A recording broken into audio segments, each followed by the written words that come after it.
जय Hind. Hello dear students, कैसे हैं आप सभी लोग। आप सभी लोगों का स्वागत है मेरे यूट्यूब चैनल अभिषेक सर सरस्वती कोचिंग ऑफिशियल में। मैंने इससे पहले एलसीएम एससीएफ की पहली क्लास आप लोगों के साथ शेयर की थी। आप लोगों को समझाया था उसमें कि एससीएफ किस तरह से बनाया जाए, किस तरह से उसको निकाला जाए। मैंने उसमें विधियों के बारे में बात करी कि इतने टाइप्स की विधियां उसमें वर्कआउट करती हैं। उनको एक एक करके मैंने समझाने का प्रयास किया। उस पर सवालों का डिजाइन अभी बनाने की बात मेरी आपसे हो रखी है कि मैं उनको समझाऊंगा, आपको बताऊंगा, उनको भी करेंगे हम। और इसी क्रम में आज मैं एससीएफ और एलसीएम की दूसरी क्लास में आपसे चर्चा करता हूं। और टॉपिक का पार्ट जो रखेंगे, पहले एलसीएम को रखते हैं। एलसीएम को समझाता हूं, उसके जो बहुआयामी एबीसीडी पार्ट्स हैं उसको पहले डिफाइन करते हैं। और फिर साथ ही साथ में फिर हम कल से एक्सरसाइज पर, तीसरी क्लास में, चौथी क्लास में एक्सरसाइज पर वर्कआउट करते हुए दिखाई देंगे। तो वहां पर आपकी गुणवत्ता जो है आप निकल करके सामने आएगी, बेस आपका क्लियर होगा और फिर क्वेश्चन में आउटपुट आपका अच्छा हो जाएगा। चलिए आइए देखते हैं, फिर उसमें हम कॉन्सेप्ट ट्रिक दोनों माध्यम से चीजों को लेने का प्रयास करेंगे। सवाल है, क्वेश्चन कहता है कि लीस्ट कॉमन मल्टीपल, हम लोग बात कर रहे हैं एलसीएम के बारे में, ठीक है। एलसीएम के बारे में बात कर रहे हैं। एलसीएम, तो एलसीएम क्या है, तो आप सब जानते हो कि ये सर लीस्ट आपका कॉमन मल्टीपल कहलाता है। लिस्ट कॉमन आपका मल्टीपल कहलाता है। लिस्ट कॉमन मल्टीपल कहलाता है एलसीएम। अब लिस्ट कॉमन मल्टीपल है, ठीक है। इसके भी कुछ पार्ट्स होंगे, उन पार्ट्स को डिफाइन कर लेते हैं। जैसे ए देख लेते हैं, तो ये होता है भाग विधि। इसमें भी हम भाग विधि के आधार पर चीजों को बनाएंगे, ठीक है। इसमें भी जिस प्रकार से एलसीएम में भाग विधि का प्रयोग किया था, तो यहाँ पर भी हम भाग विधि का प्रयोग करेंगे। इसी प्रकार से दूसरा पॉइंट हम ले लेते हैं बी, गुणनखंड विधि। गुणनखंड आपका विधि हो जाएगा। गुणनखंड विधि के माध्यम से हम चीजों को निकाल लेंगे, ठीक है। इसी प्रकार से हम तीसरा पार्ट इसमें ले लेते हैं, जिसके अंतर्गत हम दशमलव संख्याओं का एचसीएफ निकालेंगे। सी पार्ट हो जाएगा, ठीक है। दशमलव दशमलव संख्याओं का दशमलव संख्याओं का एचसीएफ निकालेंगे। दशमलव संख्याओं का एचसीएफ निकालेंगे। साथ ही साथ में इसी के साथ हम भिन्नों का दशमलव निकालेंगे। भिन्नों का भिन्नों का सॉरी, ये तो एलसीएम लिख दिया मैंने, एचसीएफ होगा। एलसीएम एलसीएम निकालेंगे। इसी प्रकार से भिन्नों का एलसीएम निकलेगा। और फिर इसी का एक पार्ट और ई पांचवा पार्ट होगा, और वो हो जाएगा घातांक। घातांक का आपको एलसीएम। तो इस प्रकार से हम इसको डिफाइन करेंगे, ठीक है। तो भाग विधि का प्रयोग करेंगे, गुणनखंड विधि का प्रयोग करेंगे, दशमलव संख्याओं का एलसीएम निकालेंगे, भिन्नों का एलसीएम निकालेंगे और घातांक का एलसीएम निकालना सीखेंगे। तो 5 पार्टों के रूप में डिफाइन करते हुए देखेंगे। अब मैं इसमें आपसे बात करता हूं ए पार्ट के रूप में। और ए पार्ट में सबसे पहले आपको समझाता हूं कि भाग विधि इसकी कैसी होगी। मैंने आपको बताया था कि एचसीएफ की भाग विधि बहुत इंपॉर्टेंट है, आप उसका प्रयोग करना सीखें, उससे कुछ सवाल आसान हो जाएगा। देखो, सिंपल छोटी क्या कहते हैं संख्याओं के सवाल आप आसानी से निकाल लोगे, लेकिन कोई बड़ी संख्या आ गई, जैसे मैंने कह दिया 2 3 4 और आपका कह दिया 5 6 7, अब इसका आपको क्या कहते हैं एचसीएफ निकालना है, तो फिर उसमें भाग विधि आपके लिए बहुत मददगार है। अब वो छोटी छोटी संख्याओं का, जैसे माना अगर 12 है, 18 है, 16 है, इनका आपको एचसीएफ निकालने के लिए आ रहा है, तो इन संख्याओं का एचसीएफ निकालने में ट्रिक का प्रयोग कर सकते हैं। लेकिन बड़ी संख्याओं के लिए भाग विधि ही सबसे बेस्ट है, और इसीलिए मैं आपसे कह रहा हूं भाग विधि को अच्छे से मेंटेन कर लें, इससे आपकी पकड़ मजबूत हो जाएगी और क्वेश्चन बनाने में आसानी होगी। हम लोग बात करते हैं इसके भाग विधि के बारे में। इसमें भाग विधि में कोई क्वेश्चन लेकर के मैं जनरेट करता हूं। जैसे आपका कोई क्वेश्चन दे रखा है, क्वेश्चन ले लेते हैं, ठीक है। क्वेश्चन दे रखा है, जैसे क्या कहते हैं 36 हो गया, एक संख्या ले लेते हैं 48, एक संख्या ले लेते हैं 60 और एक संख्या ले लेते हैं 80। ये संख्याएं ले लेते हैं, ठीक है। और इस 36 48 60 और 80 का हम लोग एलसीएम निकालते हैं। तो मैं भाग विधि का प्रयोग करता हूं।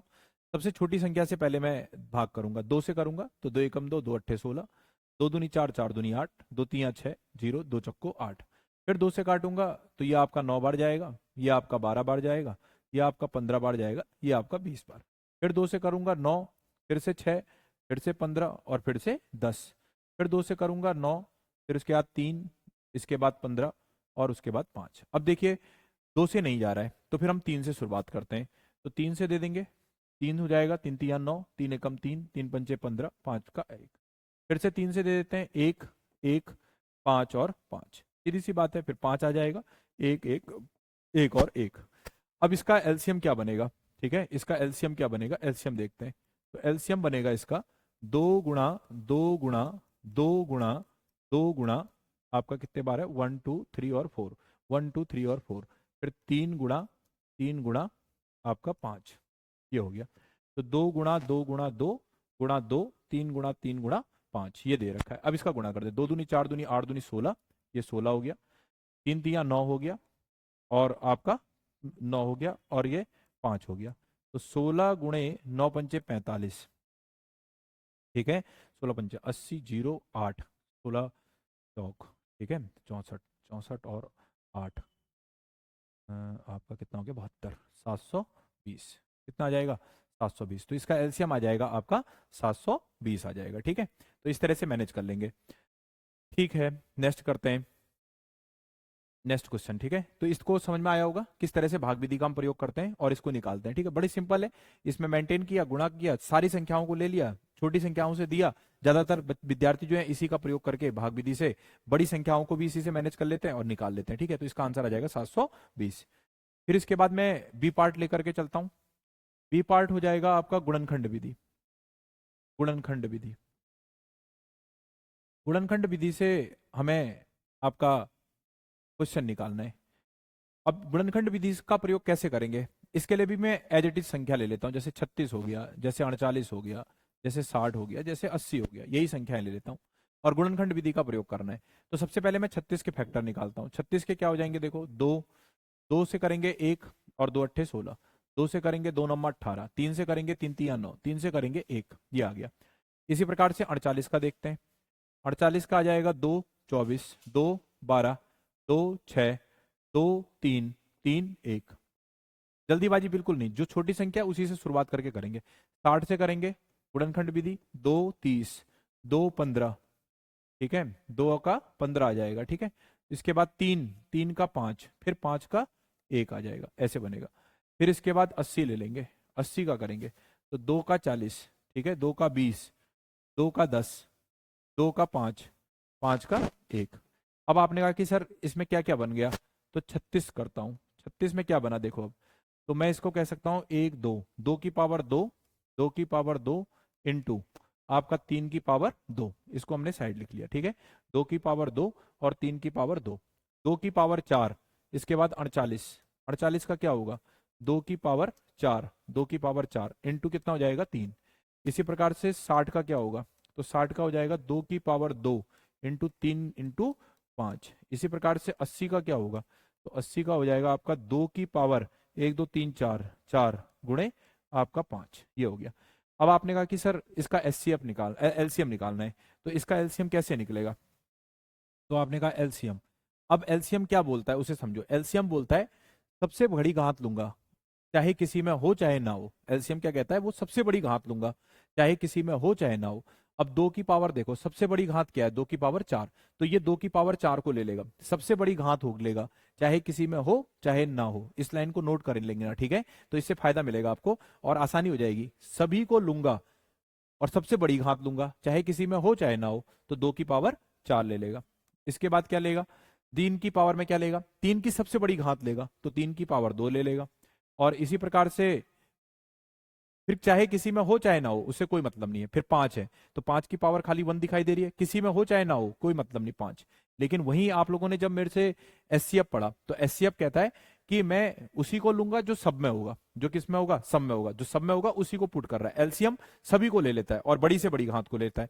अब हल कर देंगे इसे। तो अभी मैंने आपको बताया था 2 गुणा 2 गुणा 2 गुणा 2 कितना हो जाएगा, 2 दूनी 4 दूनी 8 दूनी 16, गुणा 3 कितना हो जाएगा 9, और फिर से आपका 5, तो 9 गुणा 5, तो ये हो गया आपका 16 गुणा 45। और अभी हमने इसको निकाला था, कितना आया 720। तो इस तरह से इसका आंसर भी कितना आ जाएगा, 720 आ जाएगा। तो मेरे ख्याल से आप गुणनखंड विधि के तरीके को सीखे होंगे कि गुणनखंड विधि के माध्यम से कैसे निकालते हैं।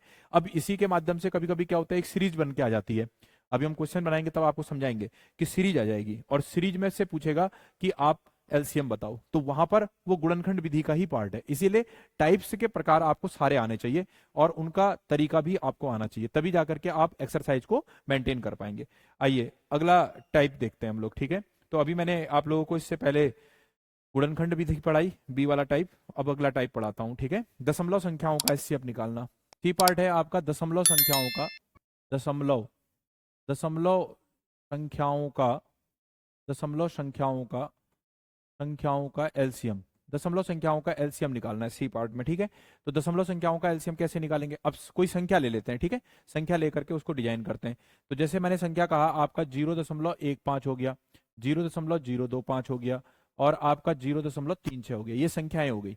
अब इन संख्याओं को हम लोग एलसीएम बनाते हैं। तो आपको वही, जैसे मैंने एचसीएफ में बताया था कि भाई 3 स्थानों तक है, तो आप क्या कहते हैं, सबसे बड़ी बड़ी से बड़ी कितने दशमलव तक है, कितने स्थानों तक है, तो आपने कहा 3 स्थानों तक है। तो 3 स्थानों तक है तो 1000 से गुणा करेंगे, 2 स्थानों तक है तो 100 से करेंगे, तो 3 स्थानों तक है तो आप 1000 से करेंगे, ठीक है। तो 1000 से गुणा कर दिया। जो सबसे बड़े स्थानों तक है उसको लेकर के सभी से गुणा कर देंगे, तो आप इसको भी 1000 से कर दोगे, और आप क्या कहते हैं, इसको भी क्या करोगे, 1000 से गुणा कर दोगे। तो इसका जब गुणा करोगे तो ये आ जाएगा आपका 15000।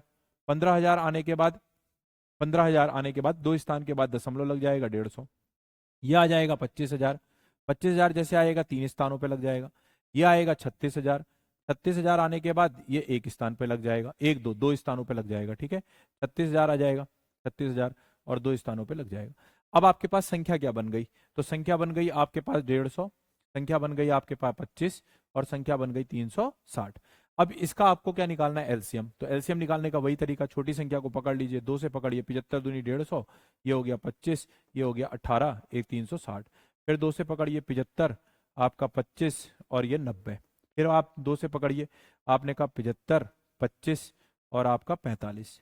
फिर 3 से पकड़ लीजिए, अब जा ही नहीं रहा 2 से, तो 3 से पकड़ेंगे, तो आपने कहा 75, आपने कहा 25, आपने कहा 75, 3 दूनी 6 और 1 कट रहा है ना, तो ये इसको काटेंगे, ठीक है, 3 से। 25 तियां 75, ठीक हो गया। 15 तियां 45, फिर से 3 से देंगे, तो आपने कहा 25 नहीं कटता है, 25 नहीं कटता है, 5 तियां 15, ठीक हो गया, 5 तियां 15। फिर 5 से देंगे, 5 पचे 25, 5 पचे 25, 5 एकम 5, फिर 5 से देंगे 1, 1 और 1। ये आ जाएगा आपका एलसीएम। जैसे एलसीएम आया तो आप इसको संख्या को लिख लीजिए। तो संख्या क्या हो जाएगा, 2 गुणा 2 गुणा 2 गुणा 3 गुणा 3 गुणा आपका 5 आ जाएगा। जैसे आपने कहा 5 गुणा 5, ये हो गया, ठीक है, गुणा 5, ये हो गया। अब जैसे ये आया तो इसे हल करते हैं, 2 दूनी 4 दूनी 8, 8 हो गया, ये हो गया, 3 तियां 9, 9 हो गया, 5 पचे 25, आपने कहा ये आ गया। अब देखो, मैंने कहा 25 अट्ठे 200 हो गया, और 9 हो गया, 9 दूनी कितना हो गया, 18। तो आपने कहा कि सर आपका एलसीएम जो आया 1800, लेकिन अब हमें एलसीएम किसका निकालना है, दशमलव संख्याओं का।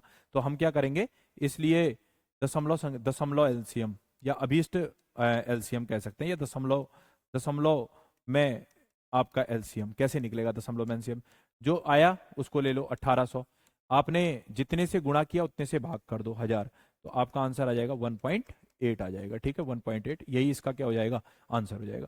तो इस तरह से मैंने आपको ये बताया कि दशमलव संख्याओं का भी हम क्या निकाल सकते हैं, आपका एलसीएम निकाल सकते हैं। तो इस तरह से आप मैनेज करेंगे। अगले टाइप को देखते हैं हम लोग। तो दशमलव के बाद अब हम भिन्नों का एलसीएम निकालते हैं। ये हो जाएगा ए बी सी और डी, डी वाला पार्ट चलेगा भिन्नों का। ये है आपका भिन्नों का भिन्नों का एलसीएम। अब भिन्नों का एलसीएम क्या होता है भाई, तो मैंने आपको बताया था इससे पहले, अगर माना फ्रैक्शन में कोई संख्या है एक्स और वाई, तो एक्स क्या कहलाता है, अंश, और वाई क्या कहलाता है, हर कहलाता है। तो आप क्या बोलोगे, ऊपर वाला अंश है तो अंश का आपका क्या हो जाएगा, एलसीएम। एलसीएम ऊपर है तो एलसीएम आ जाएगा। और हर का क्या हो जाएगा, हर का एचसीएफ आ जाएगा। हर का क्या आ जाएगा, एचसीएफ आ जाएगा। अब भिन्नों का एलसीएम निकालना है तो हम इसके लिए कोई संख्या या सवाल पकड़ लेते हैं। तो संख्या ले लेते हैं, जैसे कोई क्वेश्चन ले लेकर के एक बार देख लेते हैं। क्वेश्चन है जैसे आपका 4/5, आपका 6/25 और आपका है 8/15, आपको ये दे रखा है। तो आप देखिए यहां पर आप इसको आप डायरेक्ट कर सकते हैं, ऊपर वाले का निकलेगा, अंश का निकलेगा एलसीएम और इसका निकलेगा एचसीएफ। आपको मालूम है, फॉर्मूले से पता चल रहा है।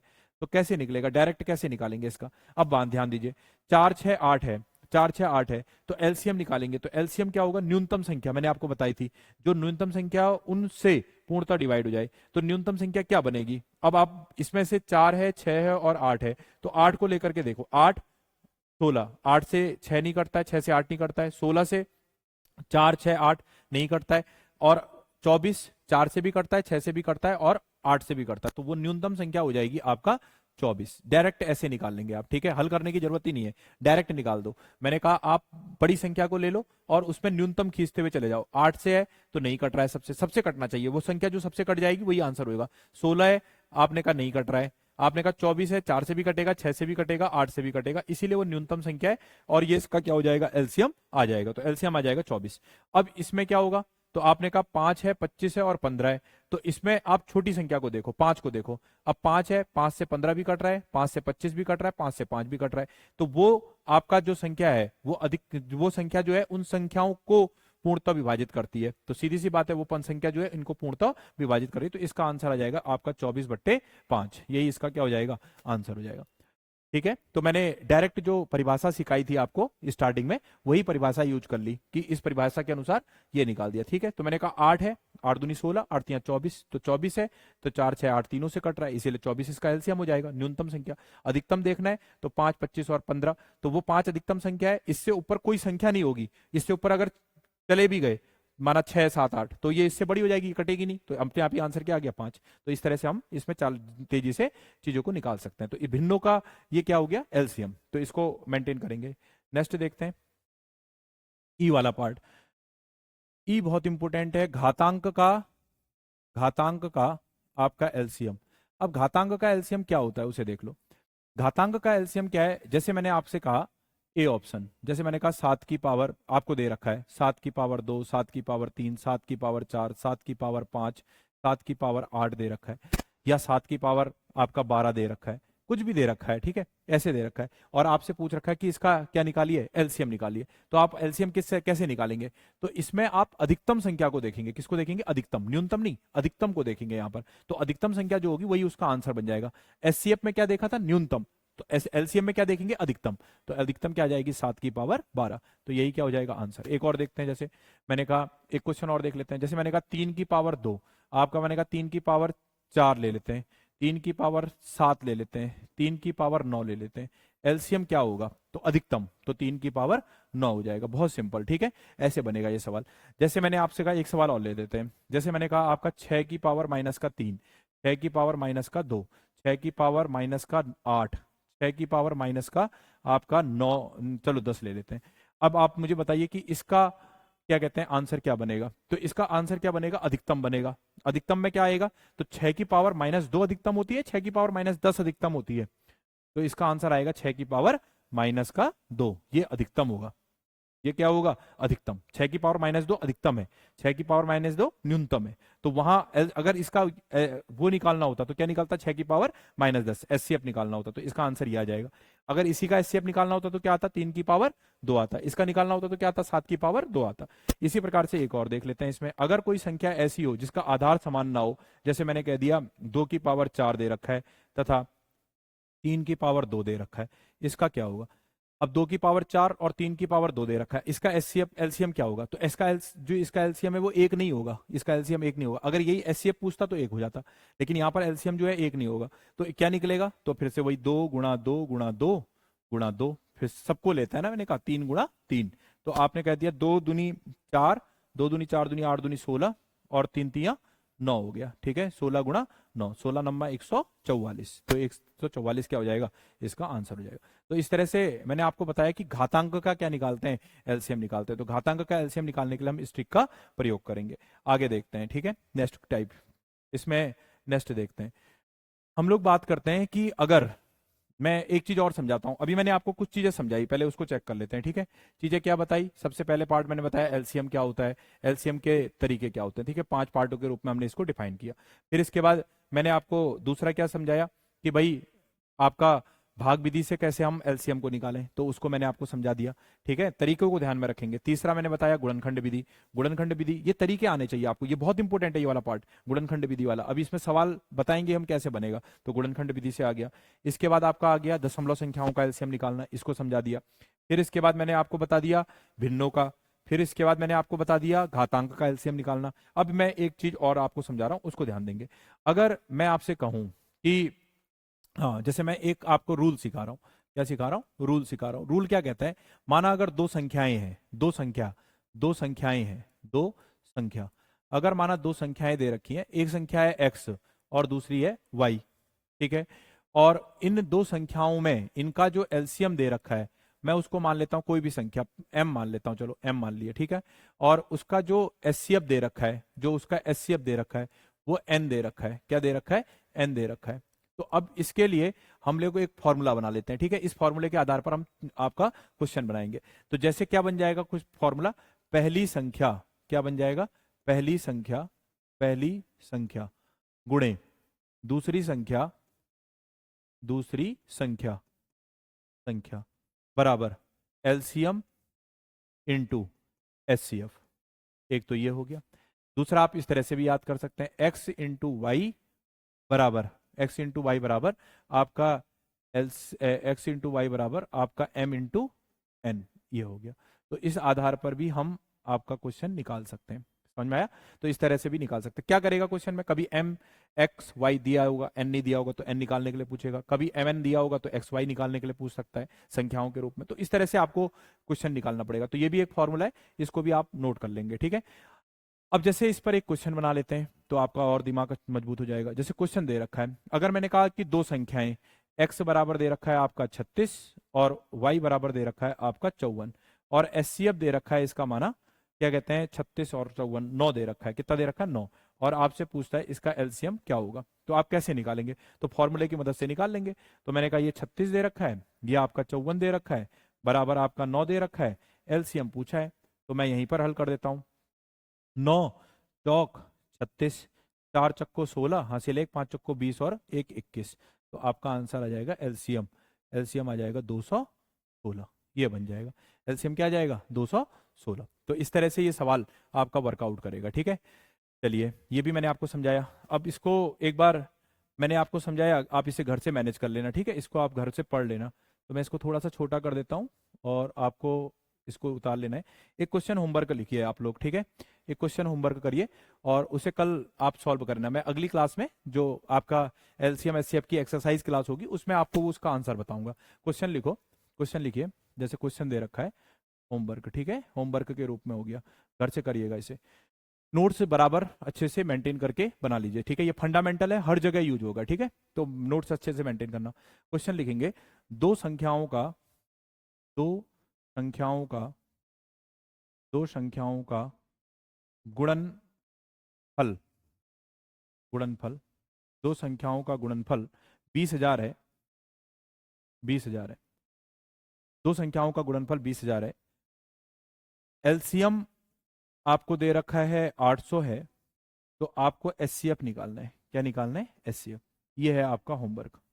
दो संख्याओं का गुणनखंड दे रखा है और आपको दो संख्याओं का गुणनफल दे रखा है 20,000 और एलसीएम दे रखा है 800 और आपको क्या निकालना है? एचसीएफ निकालना है। तो इस तरह से मैंने इस अपने एचसीएफ एलसीएम के सेकेंड क्लास के लेक्चर में मैंने आपको सारा एलसीएम एचसीएफ का बेस बताया। एक मैंने रूल भी आपको सिखा दिया। आगे हम अगली क्लास में एक्सरसाइज बनाएंगे, वहां पर हम उसको देखेंगे। उसमें भी हम आपको बताएंगे कि ट्रिक कैसे प्रयोग करें, कैसे क्वेश्चन को जल्दी से जल्दी सॉल्व करें, समझने की क्षमता विकसित करेंगे लैंग्वेज में। सबसे इंपॉर्टेंट पार्ट है लैंग्वेज को समझना, वो मैं आपको समझा दूंगा। तो इस तरह से आप इसके प्रॉपर नोट्स बनाएं, सही से मेंटेन करें और साथ ही साथ में चलते जाएं, वर्दी का सपना हमारे साथ साकार करें।